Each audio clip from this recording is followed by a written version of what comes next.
இப்படி இப்படி ஏன்னா என் கை இப்படியே போகும் சொல்லிடுறேன், என் கை இப்படியே போகும். குறுவை சாகுபடிக்காக ஜூன் 12ஆம் தேதி வாக்கில் திறக்கப்பட வேண்டிய மேட்டூர் அணையின் தண்ணீர் திறக்கப்படாததை கண்டித்து தேமுதிக தலைவர் விஜயகாந்த் தலைமையில் கண்டன ஆர்ப்பாட்டம் நடைபெற்றது. அந்த ஆர்ப்பாட்டத்திற்கு பிறகு விஜயகாந்த் தற்போது பேசி வருகிறார். அது நேரலை பார்க்கலாம். இந்த கவுரு இந்த கவுரு அவங்களுடைய சாதாரண கவுரு நரம்பு, என் தொண்டருடைய நரம்பு. அதான் நடக்கும் என்பதை தெரிவித்துக் கொண்டு நிச்சயமாக உங்களுக்கு தண்ணீர் வரும். ஏன் தண்ணி வரும்னா நிச்சயமாக தண்ணி கிடைக்கும். நீங்க அவ்வளவு கஷ்டப்படுறீங்க. இன்னைக்கு பாருங்க, இன்னைக்கு உதாரணமாக பாத்தீங்கன்னா புரட்சித்தலை எம்ஜிஆர் காலத்திலிருந்து இன்னைக்கு வரைக்கும் பாத்தீங்கன்னா 1 லட்சம் கடன் தான் இருந்தது. இந்த அம்மா இன்னைக்கு 4 லட்சம் கோடி கடன் ஆயிருக்கு. சிரமப்படுறோம். இவங்க லட்சம் கோடியா யாரு பணம்? உங்க பணம் தான். உங்க அப்பா விட்டு பணமா கிடையாது. உங்க பணம் இல்ல, உங்க அப்பா விட்டு பணமா இல்ல. அடுத்த இவங்களுக்கு தெரியும், அடுத்த அரசாங்கம் நம்ம கிடையாது. அடுத்த அரசு வரும்போது சிரமப்படட்டுமே அப்படிங்கிறக்காக வாங்குற வரைக்கும் வாங்குறது, கொடுக்கற வரைக்கும் கொடுக்கும், ஊழல் பண்ற வரைக்கும் பண்றது.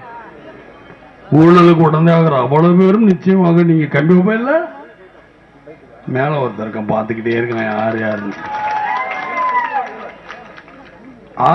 இல்ல அவங்க பார்த்துக்கிட்டே இருக்காங்க. அது மாதிரி பாத்தீங்கன்னா ஊரா மாதிரி எங்க நடக்கு நெல் கொள்முதல். இப்ப நானும் தான் ரைஸ்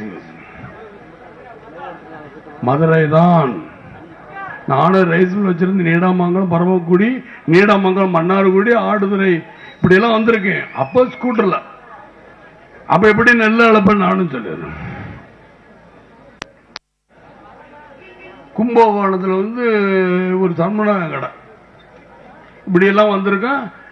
தமிழ்நாடு சிவில் சர்வீஸ் கார்பரேஷன்கள் அனுப்பும் ஏபிசிடி ரிஜிஸ்டர்னு போட்டிருப்பாங்க. அதுல எவ்வளவு ஃப்ராடு பண்ண அதுக்கு தட்டி கேட்க மாட்டாங்க. அப்படியே பார்த்துக்கிட்டே இருப்பேன். ரொம்ப சின்ன வயசு. ஏபிசிடி ரிஜிஸ்டர்னா என்னன்னு உங்களுக்கு தெரியாதா? ரைஸ் மில்காரங்களை கேட்டாதான் தெரியும் ஏபிசிடி ரிஜிஸ்டர். அங்க வரும்போது சைன் அங்க அண்ணன் வராதுன்னு தசை உடனே உடனே ஏபிசிடி ரிஜிஸ்டர். அப்பதான் 50 மூட இருந்துச்சு, 60 மூட வந்துச்சு, 70 மூட வந்துச்சு, 30 மூட அரிசி நாங்க அரைச்சிக்கிட்டு இருக்கோம் அப்படின்னு இவங்களாக ஒரு கணக்கு போட்டுக்கிறோம். அதே போல நெல் கொள்முதல பாத்தீங்கன்னா எங்க பாருங்க மண்டி திறந்துருவோம். மண்டி திறந்து வச்சு 1400 1500 ஒரு 2000 ரூபாய் வச்சுக்கிறோமே. நெல் விட 2000 ரூபாய் கொடுத்தா சந்தோஷம். நெல் எங்க கூட நம்ம ஒரு உதாரணத்துக்காக தான் இருக்கு. 2000 ரூபாய் ஆந்திராலையும் கேரளா 1000 ரூபாய்க்கு தான். இந்த 1000 ரூபாய் கொள்ளையடிச்சிட்டு பாருங்க. இந்த அரசாங்கத்துக்கு கொஞ்சம் அதிகாரி கொஞ்சம் இப்படி கொள்ளையடிச்சு அப்புறம் எப்படியா இந்த விவசாய வயிற்றுல அப்படி எடுக்கிறீங்க? குறைஞ்ச நெல்லுக்கு வாங்கி முதலே விவசாயத்தை கையில் வாங்கி வச்சுக்கிறோம். நாங்க பர்ச்சேஸ் பண்ண இது அந்த ஜெயலலிதா ஏமாத்துறது, அரசாங்கத்தை ஏமாத்துறது, இவங்களை ஏமாத்து. ஜெயலலிதா சரி எனக்கு கொடுக்க கேட்காது, எனக்கு கொடுக்கற கொடுத்துட்டீங்களா சரிங்க.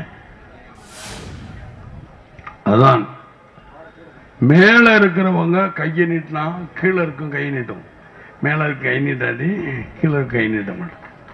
அது நீங்க பார்த்தா பால் கொள்முதல் ஒரு திருச்சியில 70,000 லிட்டர் டிவியில பார்த்தேன். டிவி ஏன்னா இப்பதான் 2-3 நாள் இங்க வர்றதுனால 1 லட்சம் லிட்டருங்கிறாங்க. சரி 1 லட்சம் லிட்டரே வச்சுக்கோங்க. திருச்சியில மாத்திரம் 1 லட்சம் லிட்டர் தான் அப்படி அடிக்கிறாங்களா?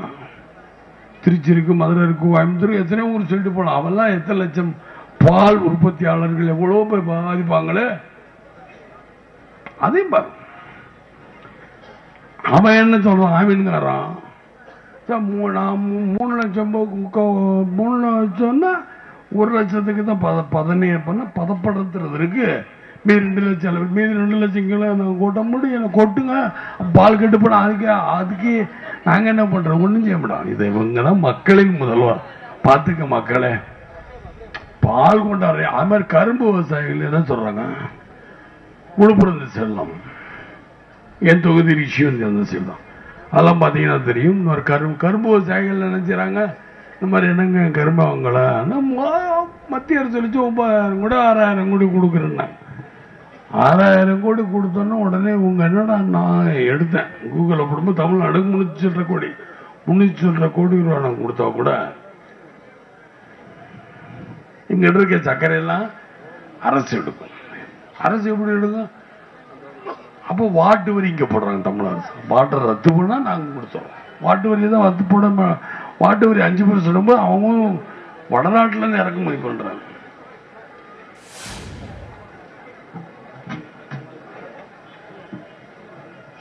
இல்லை கிறிஸ்து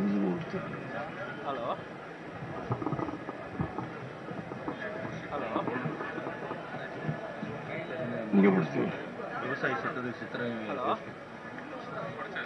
இப்படி இப்படி ஏன்னா என் கை இப்படியே போகும் சொல்லிடுறேன், என் கை இப்படியே போகும். அதை கூட கிண்டல் பண்ணி எடுப்போம்.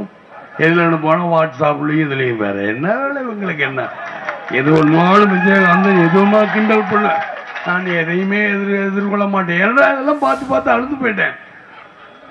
ஓட்டு போட்டு மக்கள் தேர்ந்தெடுத்தாதான் நிச்சயமாக மக்கள் கிண்டல் பண்ணல ஓட்டு. அப்ப இந்த டிவி பேப்பர் வரைஞ்சு கட்டி எழுதுவாங்க, உடனே திட்டுவாங்க, சேர்ப்பாங்க. அப்ப உடனே சேர்ந்துட்டு பிரிஞ்சிருப்பாங்க. இதுதான் பத்திரிகையாளர்களுக்கும் டிவிக்கு சின்ன திரைகளுக்கு வேலை.